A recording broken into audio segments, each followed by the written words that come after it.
This show is part of the RetroZap.com podcast network.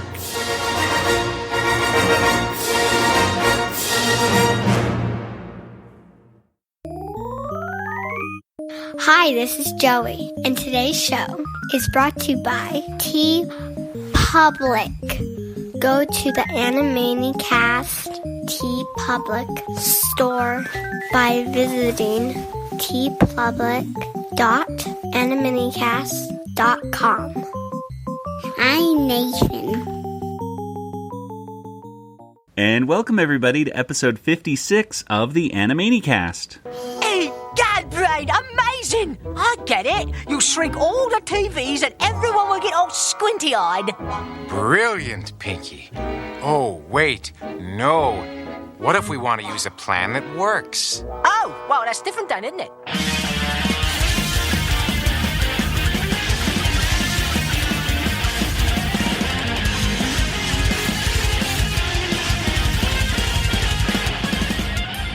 And welcome once again to the Animanicast. We are the only podcast that is dedicated to the animated series, the Animaniacs. Here we explore a series episode by episode, revisiting all of the cultural references and gags that we can find. And in the end, we give each episode a water tower rating.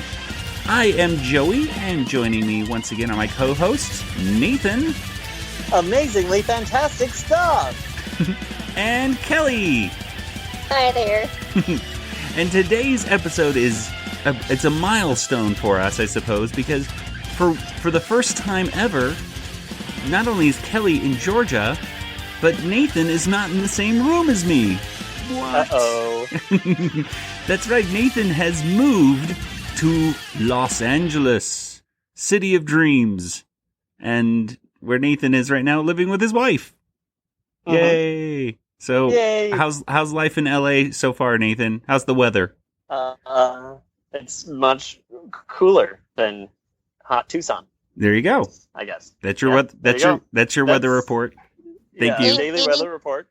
You need to go to the Madame Tussauds Museum, and if they still have it, they have a wax figure of Steven Spielberg. Ah. Ooh. And it's almost like meeting him in person. Yes. And much like Steven Spielberg. Very excited.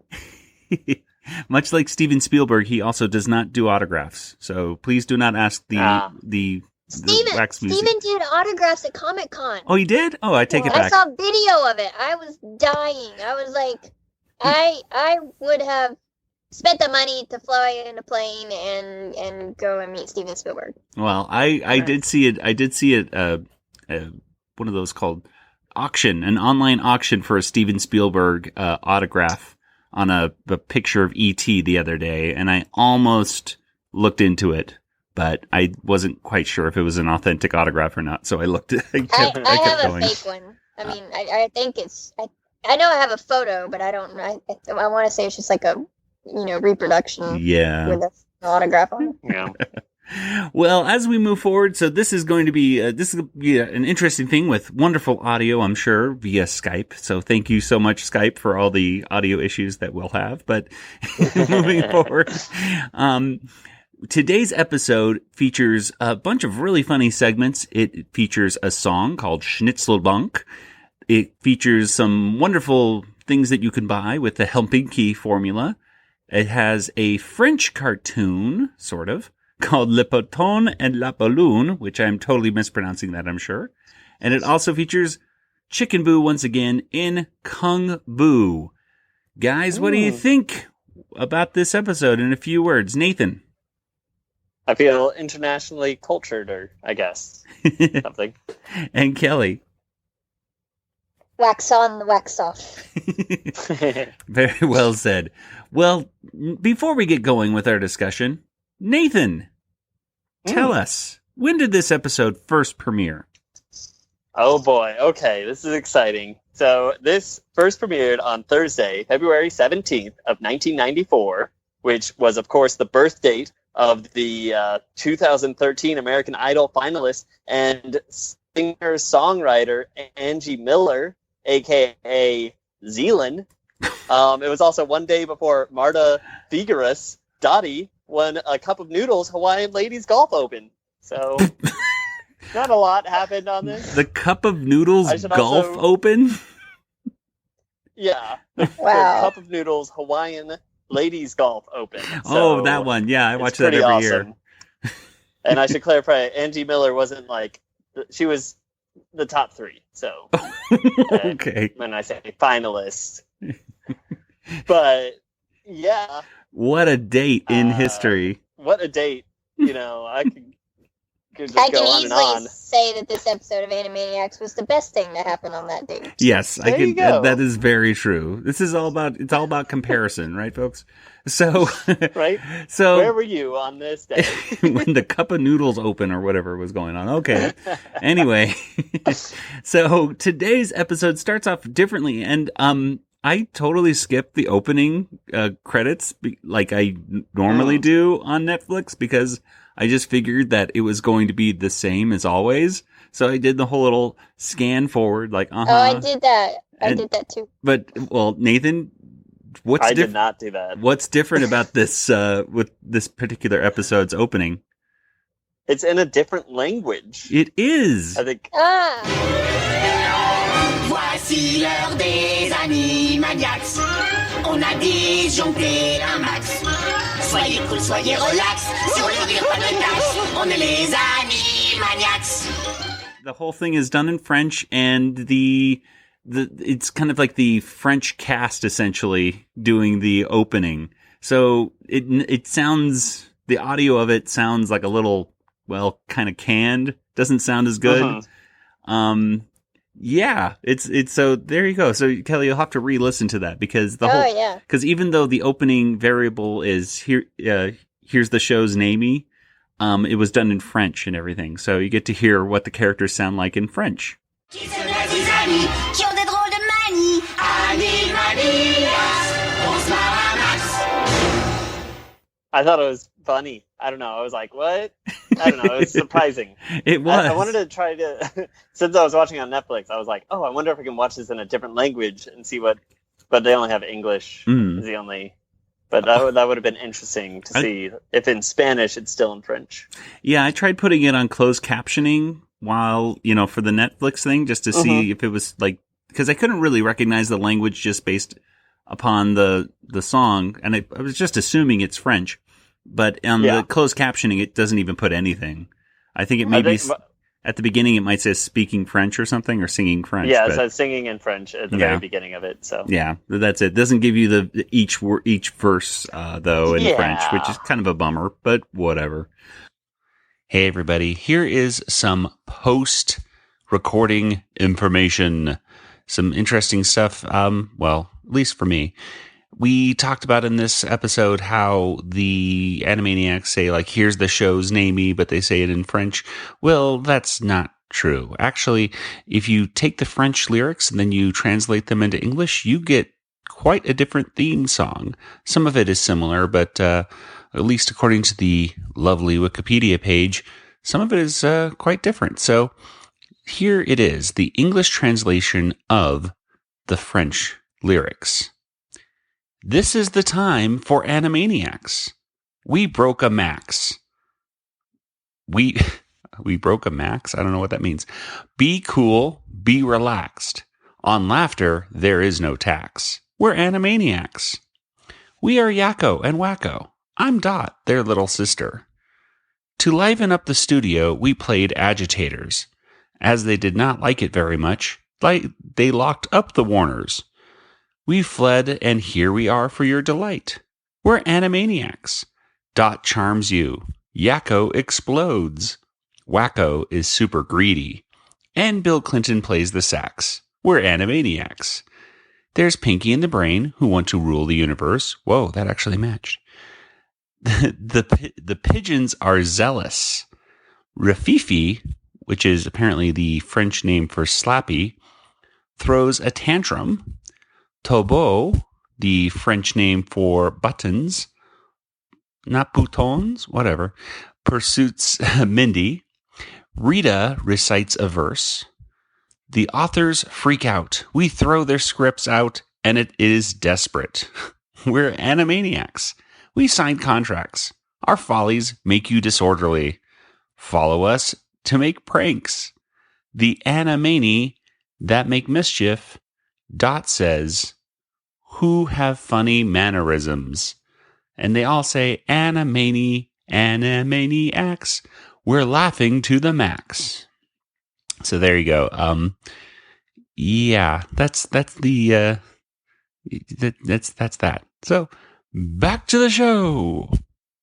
Well, speaking of international stuff, let's go ahead and get right into our first segment, which is a song, and it is called Schnitzelbank.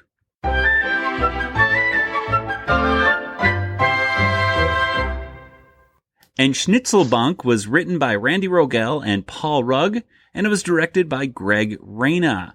And, basically in this first song, the Warners visit Germany, and they sing the, quote, international friendship song, which, according to them, is called Schnitzelbank, which, according to many resources, they say it's not really not known as the international friendship song necessarily.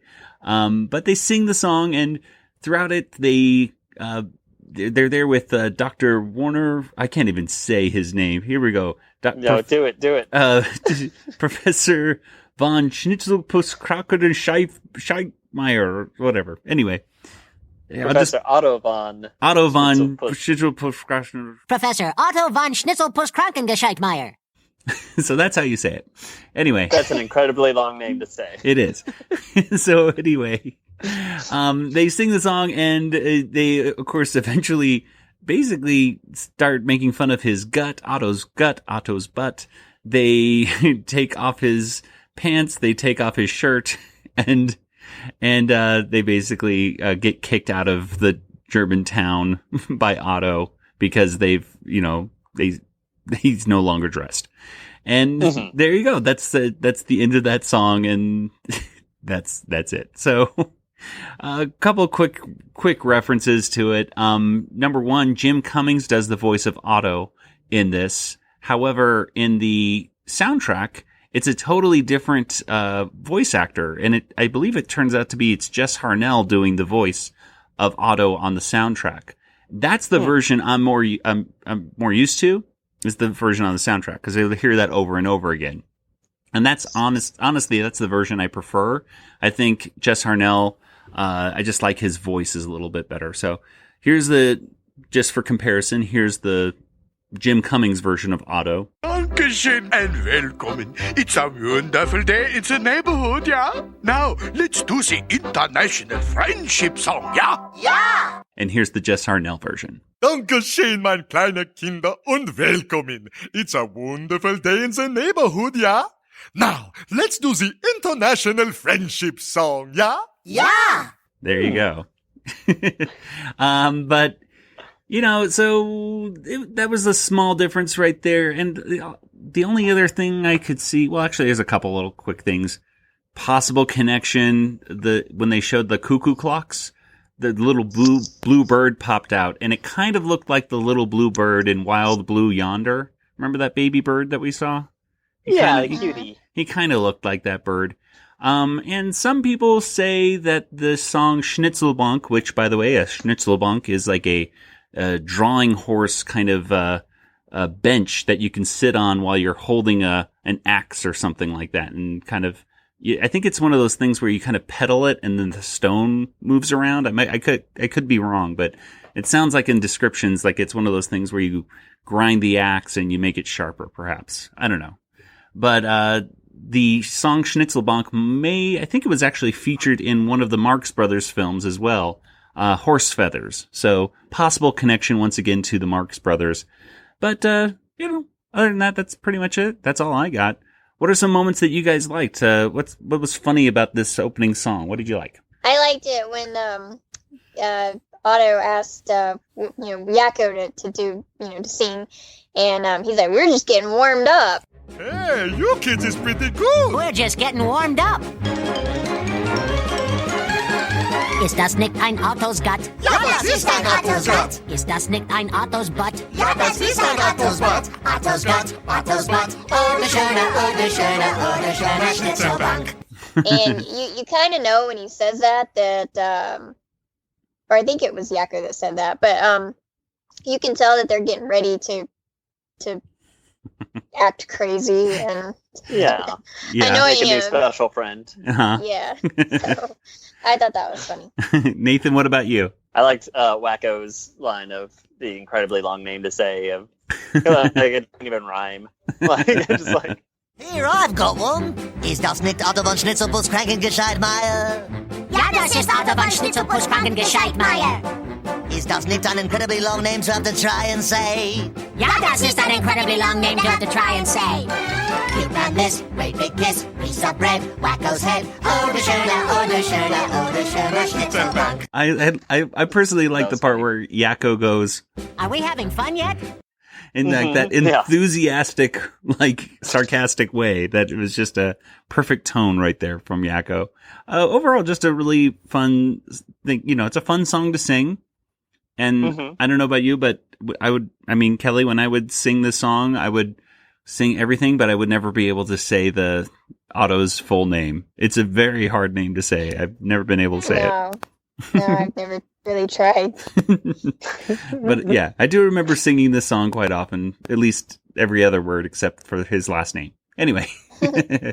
Well, let's go ahead and move on to one of our main segments of today's episode. And first one is called the Helpinki formula. This is Maurice LaMarche, the voice of the brain, and you are listening to the Animanicast.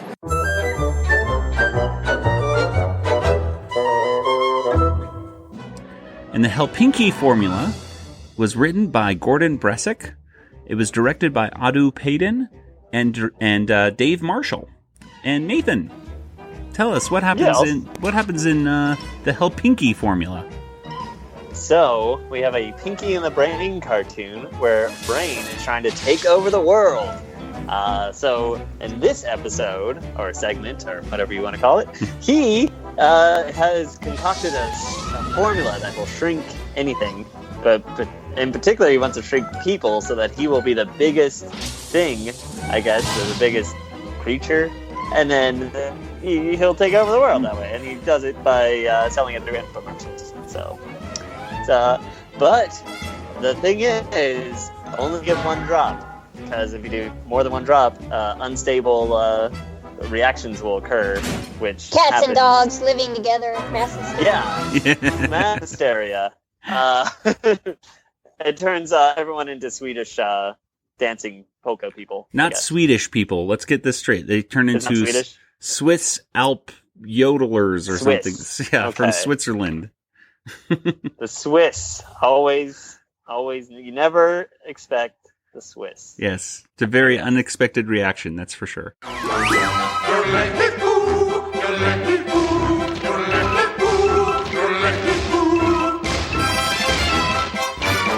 Oh no, they've all become giant Swiss lederhosen-clad dancing yodelers. Talk about unpredictable. So, yeah, there you go. and that ties it to the international theme of the episode. Yeah, by having them. So at the end, they just kind of basically get stepped on, and that's the end of the episode. That's how they get foiled this time from taking over the world, right? There you go. Yeah. There are quite... I mean, it seems like if they... Go ahead. Like if they turned everyone into the Swiss, like maybe they could take over the world, because it didn't seem like the people could think straight. Oh, yeah. Like right? But I think they were just too big and powerful to be taken over, maybe, I guess. Yeah, and I don't think another drop would make them small Swiss Alp or yodelers. So no, yeah, who knows? Because a lot of people had more than one drop or more. It seems like infinite drops do nothing after that. You become a yodeler, and then that's the end of that reaction. That's it. Okay, that's it. Okay, we're breaking this down. This is very important for our chemistry. Well. There are quite a few references in this, mainly because we're dealing with infomercials. Anyone a fan of infomercials? Either one of you buy anything on an infomercial? No. I've done it once or twice. I don't know if I remember the magic bullet. I think we have at least 2 magic bullets in our house. Well, we gave one to my mother-in-law, so I guess we have one right now. So The magic bullet got us. Isn't that like a food processor? It's a food little blender cup thing. Yeah. Okay. Oh boy, that had. Yeah, I remember the infomercials for it. Yeah, that was one of the more interesting infomercials in the last few 10 years or so. That one has like a story to it where the people are getting together and having a party. And what are we gonna do? And there's this one woman that's like smoking a cigarette the entire time. I don't know what's going on. Very interesting infomercial, but in this particular case, even from right at the title, calling it the Helpinki formula is based upon the Helsinki formula, which the Helsinki formula was a hair restoration, system, basically. Where I guess you put these like lotions on your head and massage it in, and then your hair is supposed to grow back. And while this episode is not sponsored by it, you can still go to it. The HelsinkiFormula.com they're still selling this stuff. So there you go. Wow. It must really work. It must work. Hey, it must work for somebody, I guess. At least for Mr. Placebo, it worked pretty well. But anyway.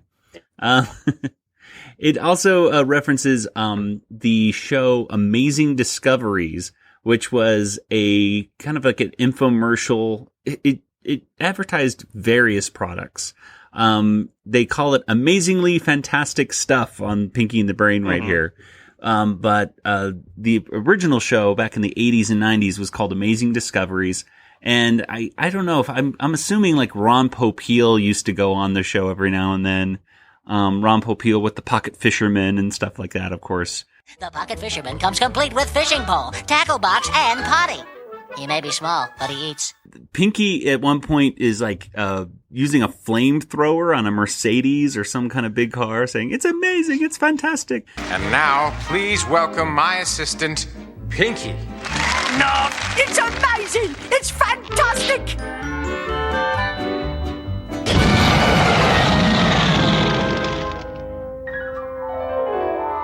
What's that got to do with anything? I don't know. They do that on all the infomercials. Laugh! I think I found what he was referencing for that. I don't remember. I don't remember them doing that in a lot of infomercials. But on one of the things in Amazing Discoveries, they were advertising something called the Ori, I believe is how you pronounce it. And it was this cleaning chemical that you could put on a car and rub out all these stains and everything like that. And the guy does it and then puts lighter fluid on top of the Mercedes and then lights it on fire. And they're doing it kind of like as a comedy bit on this infomercial. And this guy comes out and tries to like bring a burger out and put it on the flame as it's cooking on the car. I don't know. So here's a little sample of that. I'm going to set it on fire, Mike. For what? Oh, come on the Rolls Royce. You asked me to set it on fire. Ian, what? Ian, off. You put a hamburger on it. Take it off. Take it off. Off. Put the fire out. Take it off. Oh, she's right. Ian. Well, Mike brought the rolls. Get the fire. You provided the barbecue. I thought we better have a bit of meat. Yeah, but now we have a real mess here, folks. This was not expected. No problem, Mike. It shows Cher. Cher did a lot of infomercials back in the day. When it comes to like makeup, I think, hair, stuff like that. LaToya Jackson is featured in this one, and she mentions stuff about the psychic connections. Will it give her a better psychic connection? But perhaps the main thing that the Smallerizer Plus does is, it has to make sure it cannot affect any inorganic material. Tell me, Brain, will the Smallerizer system help my psychic powers so I can read people's thoughts? Yes! You'll actually be able to walk into their heads through the ear canal with just one drop.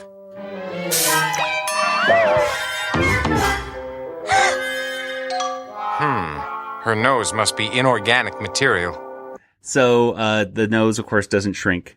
Which made me wonder, is that TV organic? Because the TV was the first thing they shrunk, but whatever. The last thing I saw for a cultural reference was Pinky mentions, when the brain says we hit the big time, Pinky asks, "It's working.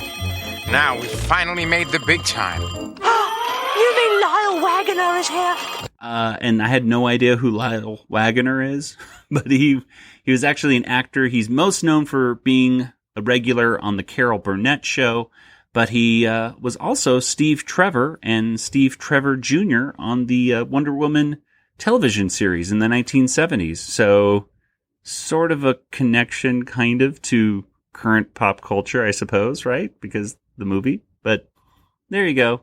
That's pretty much it. I mean, when it comes to references, there's probably some more that I missed, but there's a lot of funny stuff in this one, guys. What are some things that really, made you laugh? Nathan, what do you think? I like when Brain says he's not only the president, but also a mouse trying to take over the world or something like that. Yeah, they're okay. So I forgot. Yep, right there. Hair Club for Men. One more reference. Yeah, they used to say that a lot. It's funny that he tells people exactly what he is, too. Like, instead of saying, I'm also a member, he's like, actually tells them that he's trying to take over the world. He does that almost. That's a running gag that they do a lot, huh? They say, I'm a mouse trying to take over the world, and people go, oh, okay. And they don't really believe him, like, oh, okay. I tell you, the humans in this Animaniacs world, they really do deserve to be conquered, I think, because they really are just idiots. They're so dumb. Anyway, Kelly, what about you? I liked it when you said, are you pondering what I'm pondering? And Pinky said, I think so, Brain, but me and Pippi Longstocking, what will the children look like? It's always been one of my favorites. Yes. And then I think he says, like, whatever they look like, they will be loved. Yes. Yeah, exactly. Like 2 minutes later, it seems like. Yeah, that's some good stuff. I just think it's a good overall, just, parody of the infomercial thing in general, getting stuff. How do we trick people into putting this chemical on their head? This is something they don't need in the first place. So how do we trick them into doing this? Oh, infomercials do that all the time.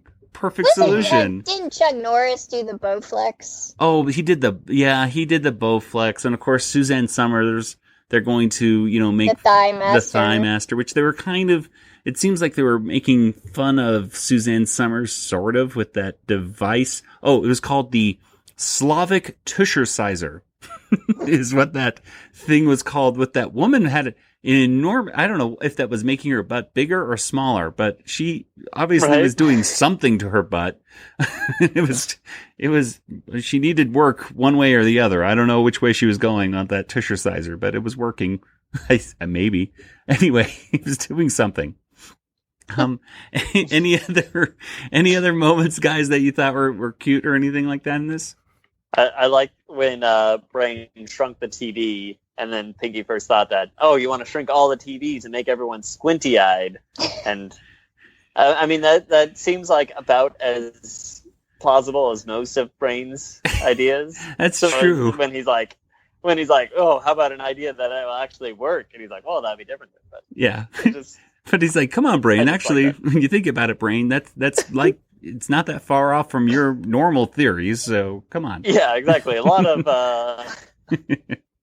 he's just one off. He's just one little thing, one decimal point off from one of yours. So don't give him so much flack. Come on, Pinky. We must prepare for tomorrow night. What are we going to do tomorrow night, Brain? A slumber party? No, Pinky.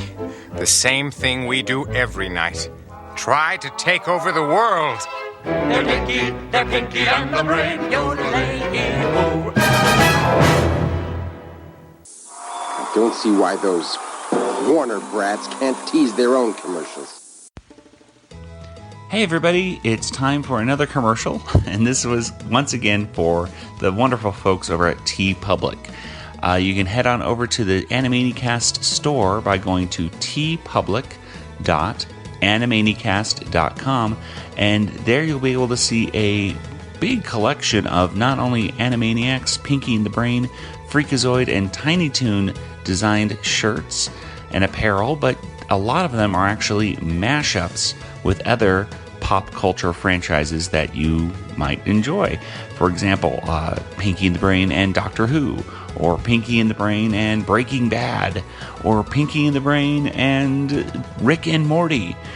There's so many different things to pick. By the way, yeah, there's quite a few Rick and Morty ones that I've put up there. I've finally been watching the show Rick and Morty, and I've been really enjoying it. So I'm going to have to pick up some of these shirts in here, such as an Animaniacs logo that has Rick and Morty on it.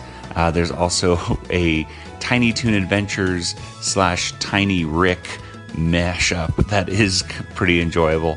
The coolest thing about all this stuff is that if you don't really have the cash to put down on a shirt, which is only going to be $14, it's going to be 30% off. So it's really the time to get these designs.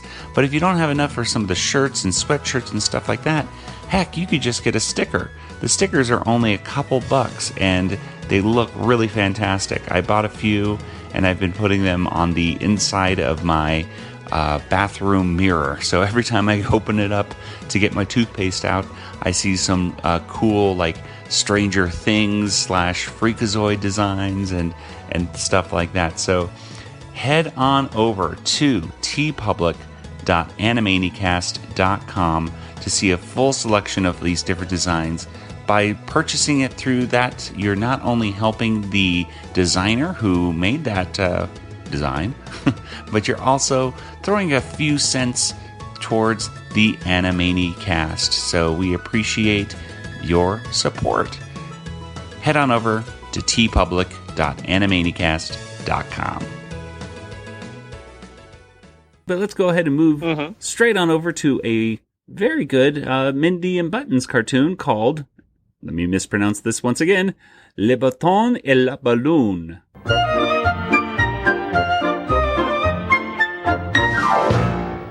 Le Bâton et la Ballon was written by Sherry Stoner, and it was directed by Barry Caldwell.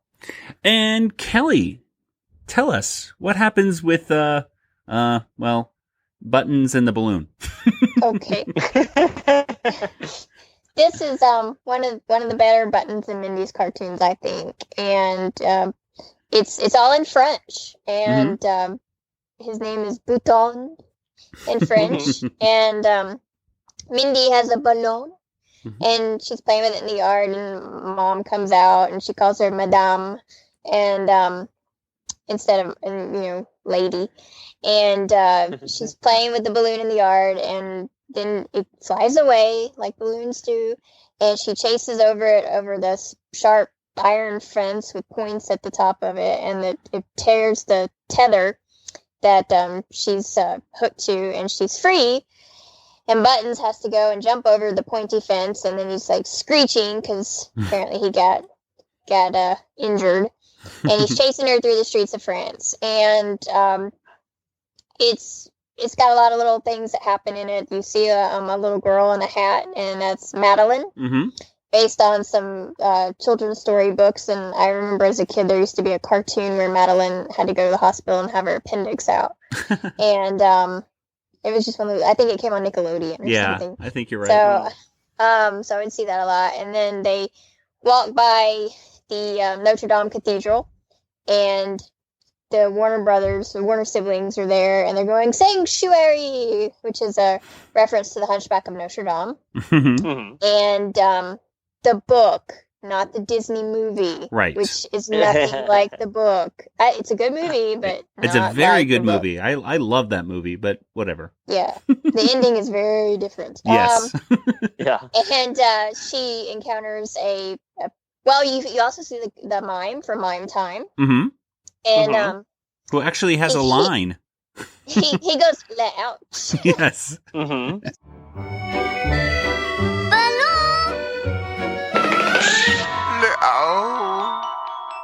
Which I thought was funny that they put le in front of everything, because I don't think that's grammatically correct, because it's like saying me, ouch, but I think it was kind of like Pepe Le Pew cartoons, right? Whatever, like the cat would go le mew, le purr, and all that stuff. Yeah. So and she sees a painter, and she's doing that why, but she's going pourquoi. Or however you say it. I never studied French. I know Japanese and Spanish, but not French. Bonjour, Monsieur Homme. Qu'est-ce que tu fais? Je peins le paysage. Pourquoi? Parce que je suis un artiste. Pourquoi? Parce que c'est plus facile qu'un vrai travail. D'accord, je t'aime. Au revoir, au revoir. There's also the elevator, Oh, yes. Mm-hmm. which is amazing because it's Plucky in Mhm. French. Non, tu pousses le bouton, je pousse le bouton. Et voilà. Je vous le fais encore. I mean, there's all sorts of stuff in this one. I don't even think I covered it all. You would think that Bhutan would be able to press the button. But Yeah, that's a good point, Nathan. If anything, he's like, this one has my name on it, right? Anyway. Well, in the end, so how do they get home? They eventually do they float home on the balloon? Is that what happens at the end? Not exactly sure, but Buttons gets... I don't even remember. Yeah, one way or another. Hot air balloon at That's some right. point, They get that's right. That's how Is they it the get hot air back. balloon? The hot air Yeah. balloon. They get on the hot air balloon, and then they kind of float back, and Buttons goes in the laundry and gets yelled at, of course, in French. And everyone, by the way, I gotta say, all the voice actors on this sound incredibly, like natural, with their French accents and everything. It's just, we don't speak French, so it's hard to say. Yeah, if you do, we do have an international audience, I know. So if you happen to, if you do live in France or perhaps just know French really well, let us know if the pronunciation and everything like that is spot on, or whether it's a little off. Yeah, or if they have like an American accent or something. Yeah.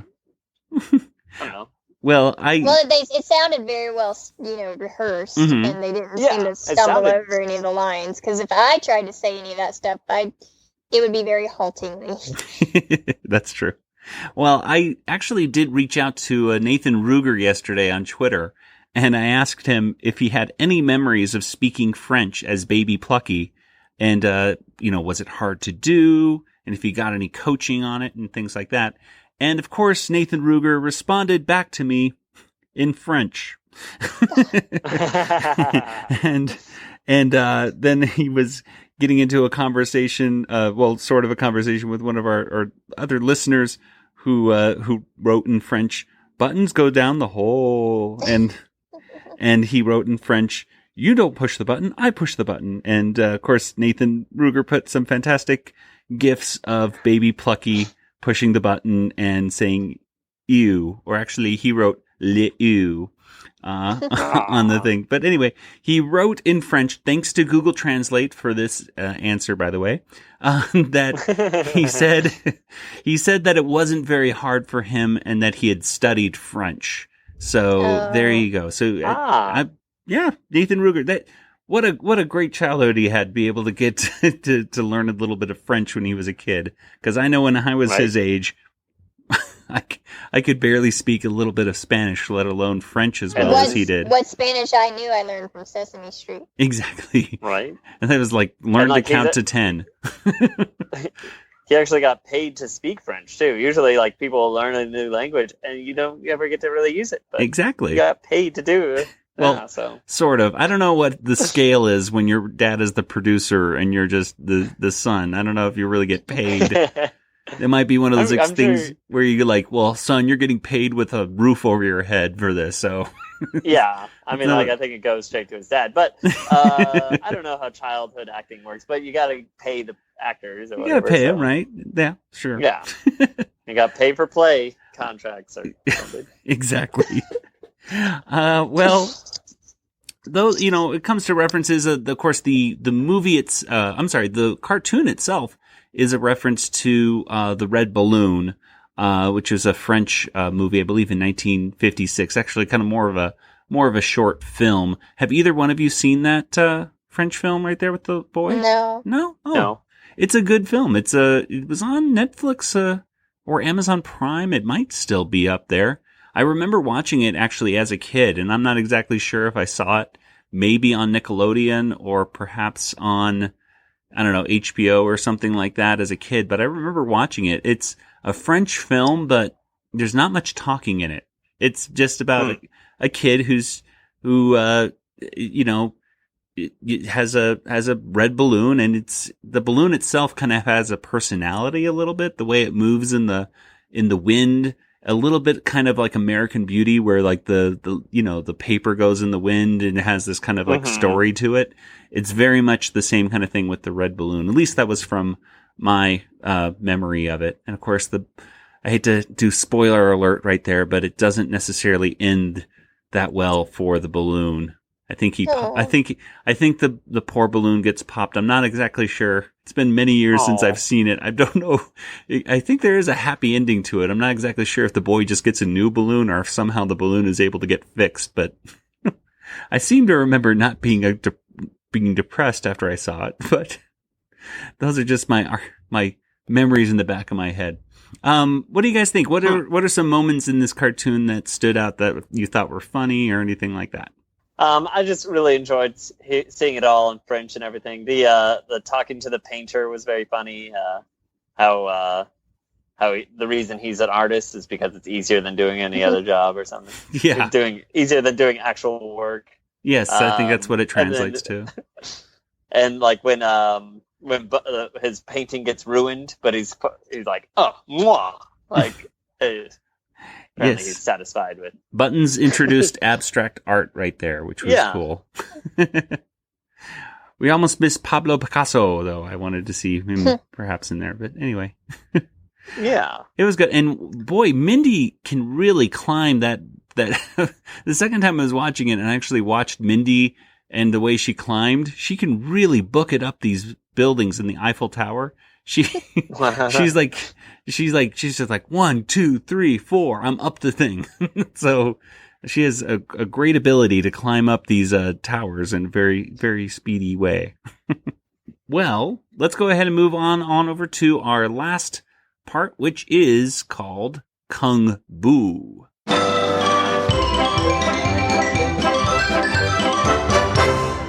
Kung Boo was written by Deanna Oliver and was directed by Adu Payden.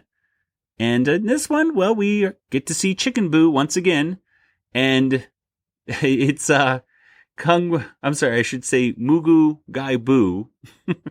Mugu Gai Boo, which is like, of course, off of Mugu Gai Pan, the Chinese dish, which features, among other things, chicken in it.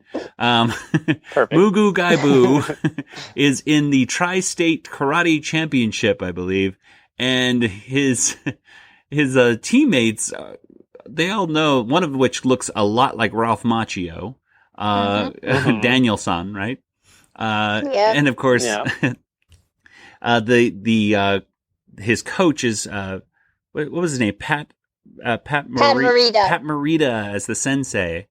So anyway, the Pat Morita character is giving him these tips of advice for fighting the opponent. And at one point says, you have to be like the grasshopper. And this kind of sets Chicken Boo off. He goes around and he chases the grasshopper around and eventually eats it and gets very happy, and all of his clothes fall off again. Mm-hmm. And everyone says, I told you he was a chicken. And perhaps my favorite part is when the sensei says he has dishonored his ancestors, and he earlier on, he karate chopped Ralph Macchio's caricature through the roof or whatever.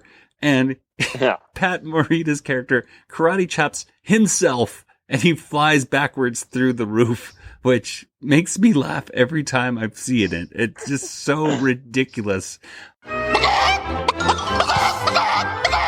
He's a chicken! Mugu Gai Boo's a giant chicken! I told you that guy was a chicken! I have offended the honor of my ancestors.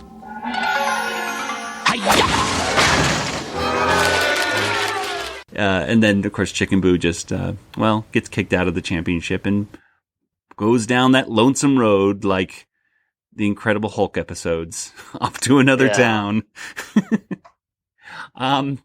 That's about it for this Chicken Boo one. Before we started recording, Kelly, you were telling us about your love of the Karate Kid. Yes, he was my childhood crush. I used to dream about meeting him someday, and I had the little action figures for Karate Kid Part 2, and had the soundtrack, and yeah, I was pretty obsessed. And if I could have told, little elementary school Kelly that someday Ralph Macchio would be at Dragon Con and I'd get to meet him, I think I would have imploded, because he was probably my first major obsession, really. I mean, if you want to use that word, because I thought he was awesome, and I love the movies. And you had he was pre Sean Patrick Flannery. Yes, this just to put this on the timeline of Kelly obsessions. But of course you had the poster on the wall and everything, right? Yes. Yeah. So yeah, that my mother laminated for me. Oh, what a fantastic mother thing. Yeah, enabler. Thank you for that. I'm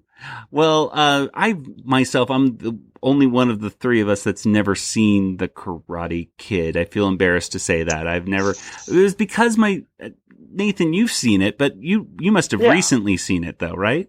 Yeah, I've only seen it 2 years ago or something. Yeah, because what kind of childhood did y'all have? Well, the thing is, we weren't allowed to. Our dad didn't really like it when we watched things like those films, because then we'd end up jumping around the place too much. His argument was he didn't want us watching it because then we'd start hitting each other, which is kind of true. I remember going to see Ninja Turtles 2, which is in my opinion, if you're going to take the two Ninja Turtles, the first two movies, which I've never seen, the one where they go. Actually, I've seen bits and pieces where they go back in time. I saw all the first three. Yeah, I can't get through the third one. It was just too bad. Anyway, the first two, I like the second one a lot better. And I do remember coming home after Secret of the Ooze and half singing "Go Ninja, Go Ninja, Go," and half jumping off the couches and wrestling and hitting and chopping one another. And my dad yelling at us saying, "You see, this is why I don't want you to see this stuff." I love that movie, and I was singing "Go Ninja, Go Ninja, Go," but I was also just quoting Splinter, because Splinter, Yoda, Miyagi-san, they all have that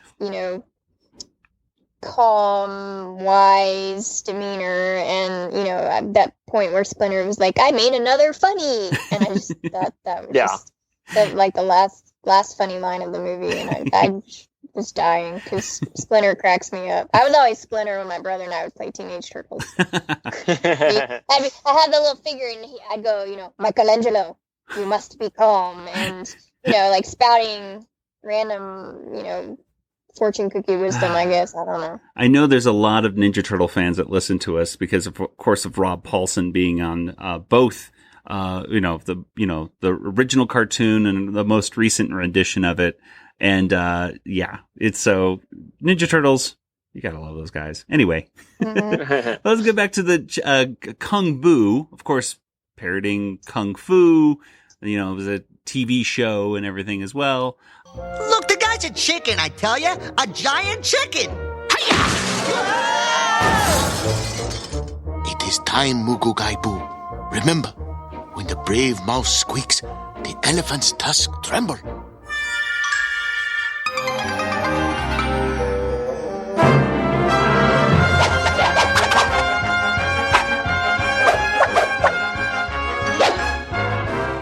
It did play a little bit of music every now and then. And go ahead. Mike Tyson's Punch-Out. Yes. I kept hearing it, and I was like, "What is that from?" And I know it's not just from Mike Tyson's Punch-Out.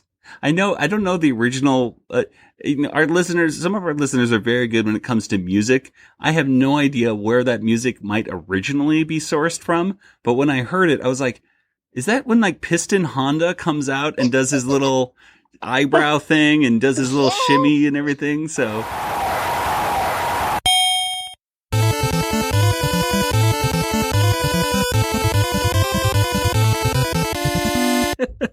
It's music, so I'm like, where have I heard that from? Yeah, exactly. So, Yeah, I heard that. I was like, that's something. So good. I'm glad somebody else heard that too.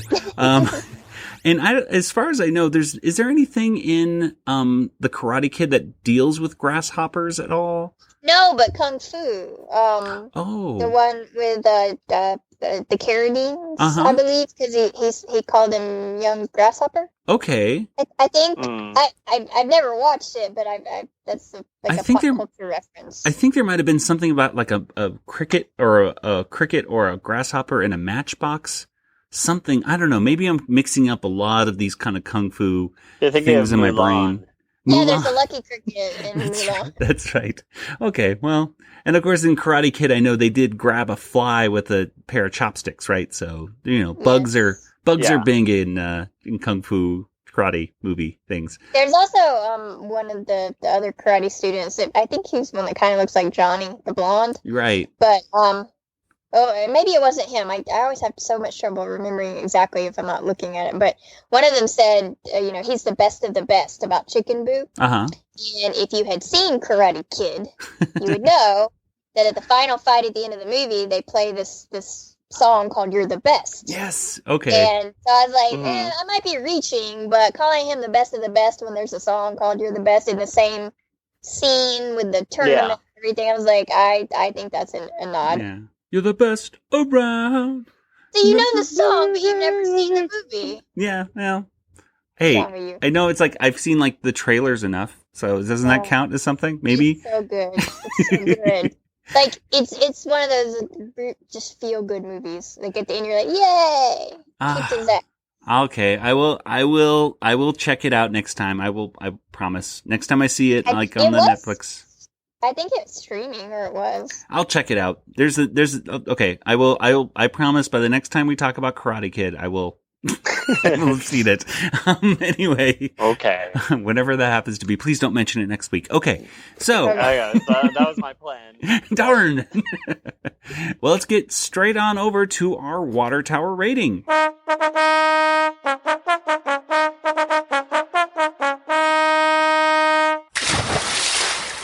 Okay, so what do you guys think? Out of 5 water towers, how many water towers would you give today's episode? Nathan, let's go with you. I'm going to give it 4.5 water towers. Okay. I thought they were all very strong segments. And I don't know, it's one of my favorite Mindy and Buttons. It's got has a great song to it, and Pinky in the Brain. I don't think it's my favorite episode, so 4.5. Okay. Kelly, what about you? I'm also going to give it 4.5. I thought it was really strong throughout. Love the Karate Kid references. It was a good Buttons and Mindy. The Pippi Longstocking kills me in Pinky in the Brain. So just across the board, it was... And I love Schnitzelbank. Mm-hmm. So it is a fun song to sing. So just, from start to finish, it was great. Okay. I was going to give it 4, but... hearing you guys talk about it, you brought up some good point. No, I know you guys have swayed me. I'm giving it 4.5 as well. So we're in triple agreement once again. Alarms, bells, everything like that.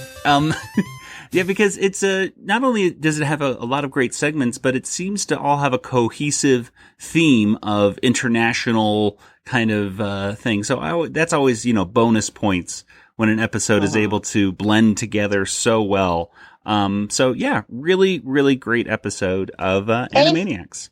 If you watch the Buttons and Mindy enough, you can learn French. That's true. Exactly. By the end of the second time I watched it, I was like, oh, Sheehan is dog. Ah. And I know it was written on the doghouse, but I wasn't sure exactly what it meant. But at the end of the episode, she says, "You're a bad dog." And I was like, there's that word. Uh-huh. So apparently, Sheehan is, if I'm pronouncing it correctly, is dog. I was like, I learned something. Yeah, the second or third time I was watching it, I was actually just listening to it, and it also helps that Mindy and Buttons follows a particular formula that what Mindy is going to say and the mom and so on is going to say. But some great stuff all together. So there we are, 4.5. Strong 4.5. Well, let's go ahead and get on over to our poll results from last week. The question last week was, which of these favorite songs sung by Dot is your favorite? And it wasn't even close. It was Dot's Quiet Time versus I'm Cute. And Dot's Quiet Time got 17%, and I'm Cute won completely. Landslide, 83% people said I'm cute. Before I go to your thoughts, guys, I totally messed up our last episode. I said that Dot's Quiet Time was from the original Animaniacs soundtrack, and it's not. It is from the Variety Pack soundtrack, and I realized that later when I was trying to sample music from the Variety Pack CD that I have, and I couldn't find it. So that's how I figured out that I was totally wrong editing last week's episode. Which of those two is your favorite, and why? Kelly, do you have a particular favorite of those two? I like I'm Cute. That's the one I would sing more than the other one, and I just feel like it's cute. Nathan, what do you think?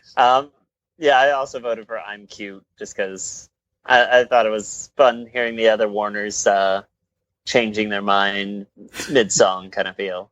Exactly. That's my thoughts exactly. It's I'm Cute. Just the fact that I just like the brothers become supportive, but then end up saying, "Oh my gosh, give me a break," to, "Okay, we still love you." You're cute. It's just a cute little, it's cute. Like Kelly said, it's cute. But let's go ahead and get to the poll for this week. And Nathan, what do we have? All right, so we had another Baby Plucky appearance, and the question is, what is your favorite Baby Plucky appearance so far? I think this is probably the last one, but yeah. Just in case. So we have Garden the Garden, and that's when he says, "Ball go down the hole," I think. Yeah, golfing, mini golfing, yeah. Yep, he's mini golfing. And then there's the Survey Ladies episode where he pushes the button, elevator goes down the hole. We have the video review. Yeah. So we have the video review, which he was a part of, I believe. He said, "I'm the mightiest duck of them all." That's what he said. Okay, I was like, he definitely said something in it. And then today's episode, Les Boutons et les Ballons. Something like that. Where he speaks in French. Yeah, Buttons and the Balloon. Yes, Buttons and the Balloon. So there you go. You can go ahead and make your voice heard by simply going to twitter.com/Animanicast or searching on Twitter for hashtag AnimanicastPoll and just vote right there. Make your voice heard, and we'll see who wins next week. Well, let's go ahead and get straight on over to our contact information. Kelly, where can people go online to reach you? They can find me on Twitter at Yoda Princess, PRNCSS, or Kelly at BigShinyRobot.com. And Nathan, what about you? I'm also on Twitter, but instead of Yoda Princess, type Django FT. That's me. Okay.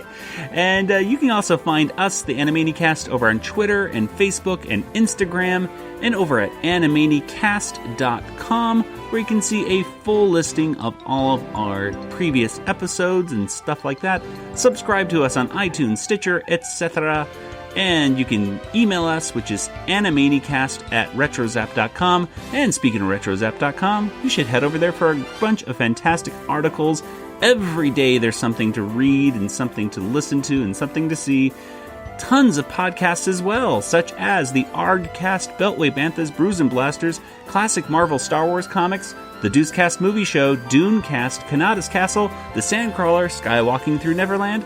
We have Starship Sabers and Scoundrels, The Dork Lair, Talking Apes TV, Techno Retro Dads, The Trade Federation, and We Know Nothing. You can subscribe to every single one of those podcasts all at once very easily by simply subscribing to the Retro Zap feed on iTunes. Do it today. It's pretty cool. Anyway. Yeah. Well, with that, I think it's time to wrap things up. So we'll see you next week for episode 57, where we're kind of be sort of like patriotic-ish kind of stuff going on. It's a cool episode. We'll see you next week. Yeah. And until then... This is Joey, and for Kelly and Nathan, good night, everybody. Good night. This podcast is not endorsed by Warner Brothers or Amblin Entertainment and is intended for entertainment and information purposes only. Animaniacs, the Warner Brothers logo, all names, pictures, and sounds of the Animaniacs characters or any other Animaniacs-related items are registered trademarks and or copyrights of Warner Brothers, Amblin Entertainment, or their respective trademark and copyright holders. All original content of this podcast is the intellectual property of the Animanicast unless otherwise indicated. So